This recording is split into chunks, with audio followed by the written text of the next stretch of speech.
سلام. به درخواست شما عزیزان آموزش بازی سلید اسپایر رو داریم. یک کارت گیم خفن که هم ویدیو گیمش ساخته شده هم بورد گیمش. این بازی رو میتونید هم توی استریم بازی کنید، البته پولی هستش، اما اپلیکیشنش هم برای اندروید به صورت کرک شده موجود رایگان. در اختیارتون میذارم تو کانال تلگرامی مختلف. یه دک بیلدینگ خیلی خفنه این بازی. میریم که آموزشش رو داشته باشیم. این بازی مدل مختلفی داره که ما حالت استانداردش رو انتخاب میکنیم. 4 تا کاراکتر داره این بازی، 4 تا شخصیت داره که میتونیم انتخاب کنیم. البته اول بازی همون اولیشه برامون فعاله. میریم جلو باز میشه بقیه کاراکترها. من کاراکتر سایلنت رو انتخاب میکنم، به نظرم جذاب ترینش هم هستش که 70 تا جون داره و 99 تا سکه. اول بازی یه بونوسی بهمون میده بازی که حالا میتونیم انتخاب کنیم. من حالتی که 14 تا بهمون هیت پوینت اضافه تر بده، جون اضافه تر بده رو انتخاب میکنم. این سری بازی یه جورایی سناریو محوره. اکت اول سناریو اولش حالا اکت 1. این مپ بازیه که ما میریم جلو که برسیم به مانستر بازی که حالا این سناریو تموم بشه. آیکونگرافی و بازی رو بخوام بگم تو این مپ، آیکون انمی اگه دقت کنید به مانسترهای حالا راحت و آسون میگن که اگه بزنیم روش مشخص میشه. مانسترهای قوی تر الیت بهش میگن که مشخصه که کجای مپ قرار میگیرن. برای اول بازی معمولا حالا تازه بازی یاد گرفتیم، معمولا از جاهایی میریم که الیت کمتری باشه، مانستر قوی کمتری باشه. آیکون بعدی رسته که عکس یه آتیشه که اونجا میتونیم هم یا استراحت کنیم یا کارتامونو دکمونو آپگرید کنیم. آیکون بعدی یه صندوقچه هستش که بهمون بونوس رایگان میده. آیکون بعدی مرچنت هستش که تاجره، میتونیم اونجا خرید کنیم کارتو، حالا بونوس مختلف. و علامت سوالم که شانسیه که حالا یا دوباره مانستر میاد یا اینکه حالا یه بونوسی بهمون میده. در صورت میریم برای مانستر اول که خودمون تعیین میکنیم که از کجا شروع کنیم. معمولا اوایل بازی سعی می‌کنیم از مانسترهای قوی عبور نکنیم الیتا، ولی رفته رفته که حرفه‌ای‌تر شدیم به خاطر اینکه دکمون قوی‌تر بشه این کارو انجام میدیم که دکمون قوی‌تر بشه. میریم برای مانستر اول. خب بریم برای آموزش بازی. اول اینکه اون سمت چپ بالا قرمز رنگی که 84 هیت پوینتمونه، جونمونه. بعد بغل دستش سکه هامونه، پولمونه که باش میتونیم که دکمون رو قوی کنیم و کارت بخریم. فعلا سکه نداریم. سمت راستش معجونامونه که این معجونا 3 تا میتونیم داشته باشیم و میتونیم تو هر راند استفاده کنیم. سری کارت دستمون هستش، یه هر کدوم از کارتا یه عددی بالا سمت چپشون دارن سبز رنگیه، حالا 0 1 یا 2 یا 3. تو هر راند اوایل بازی ما فقط 3 تا انرژی داریم که میتونیم از اون تو هر نوبتمون استفاده کنیم ازش. سمت چپ پایین دراپ پایلمون هست، جایی که کارتا رو از اونجا میکشیم. و سمت راست دیسکارد پایلمون هستش، کارتایی که وقتی بازی میشن میرن اونجا و دوباره وقتی دراپ پایلمون تموم میشه اون کارتا بر میخونن دیسکارد پایلمون و اضافه میشن به دراپ پایلمون. اگه دقت کنید روی مانسترایی که الان 2 تا هستن، یکیشون 5 تا یه شمشیر قرمز داره که علامت 5 تا، این یعنی که 5 تا نوبتش بشه 5 تا بهمون حمله میکنه. اونی که مانستره که سبز رنگه یا آیکون سبز رنگ بالاش هم داره که یعنی حالت غیر فعال بهش میگن، یعنی که این دست بهمون حمله نمیکنه این نوبتش. بریم برای آموزش کارتا. این کارت 5 تا بهمون بلاک میده، سپر میده. کارت بعدی 6 تا دمیج میزنه به هر کدوم از مانسترایی که بخوایم. کارت بعدی 8 تا بهمون سپر میده، بلاک میده و یک کارت هم باید دیسکارد کنیم. در حال حاضر من میخوام بیام که یه دونه کارت دفنس بازی کنم که 5 تا بهمون بلاک بده، چون این مانستر اول میخواد بهمون حمله کنه تو نوبتش. پس اینو الان خنثی میکنم و میام 2 تا کارت حمله بازی میکنم که در مجموع 12 تا هیت میزنم به مانستر اول.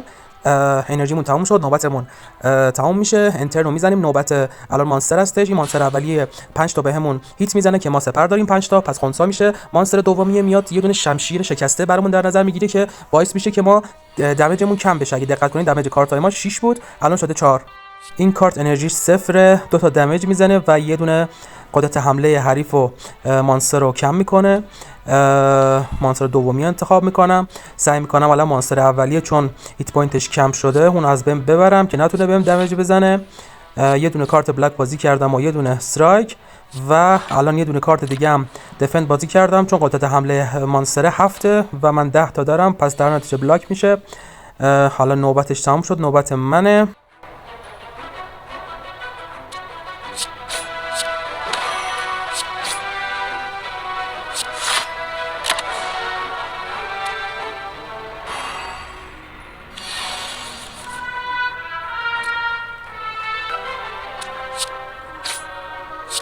خب مانستر اولیه از بین بردیم، 18 تا بهمون طلا میده و یه بونوس که میتونیم کارت انتخاب کنیم.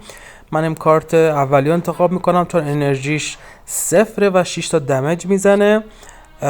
میریم برای ادامه مسیر، بریم برای بقیه مسیری. علامت سواله ممکنه یه قابلیت خوب بهمون بده با یه چیز منفی که در حال حاضر یه قابلیت ویژه بهمون میده و یه کارت یه جورایی بد که دکمونو سخت‌تر بکنه، ضعیف‌تر بکنه.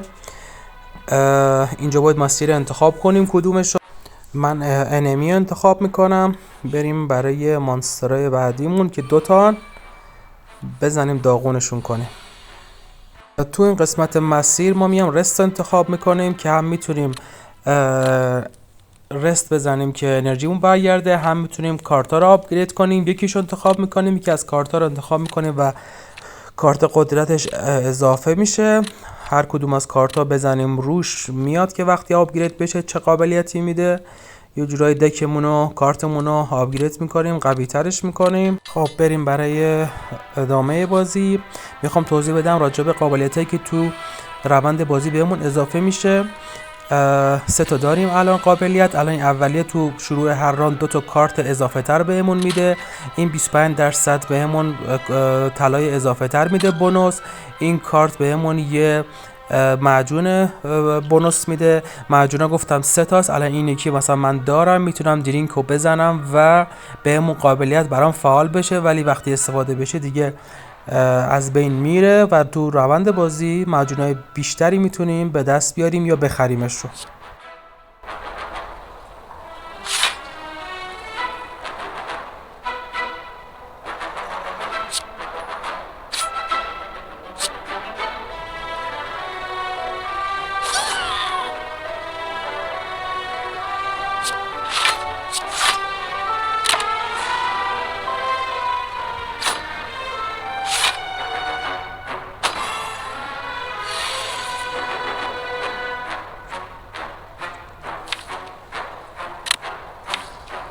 همونطور که گفتم صندوقچه‌ها بهمون قابلیت ویژه میدن. این قابلیت جدید بهم داد که اگه 10 تا هیت بتونم بزنم تو یک نوبت بهم یه دونه انرژی اضافه تر میده. بریم برای ادامه مسیر. اینجا میخوام یه دونه کارت دیگه هم آپگرید کنم.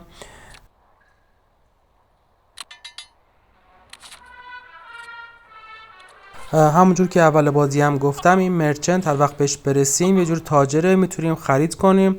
یه سری از کارت ها تخفیف داره، مقدار پولی که میخواد و نوشته، یا میتونیم یه سری از معجونا رو خریداری کنیم، یا اینکه میتونیم یکی از کارت هایی که حالا به درد نخواسته شو 75 تا پول بدیم و از دک کارتمون از بینش ببریم که دکمون قوی تر بشه.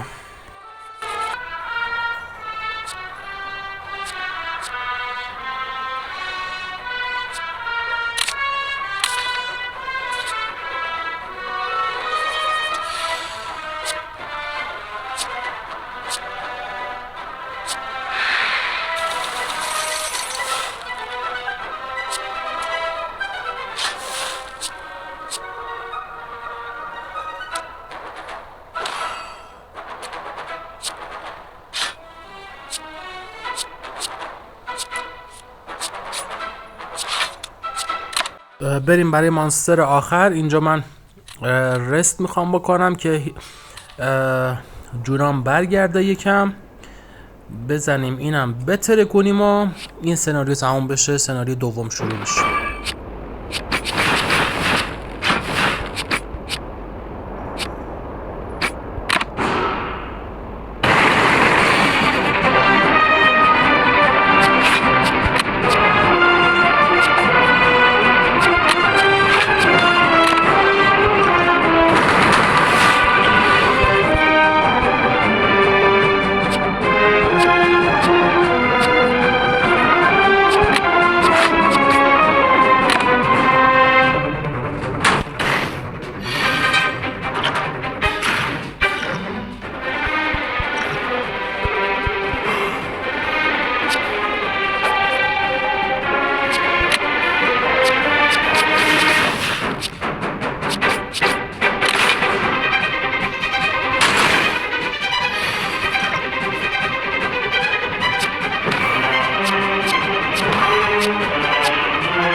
این هم از این خیلی سگجون بود.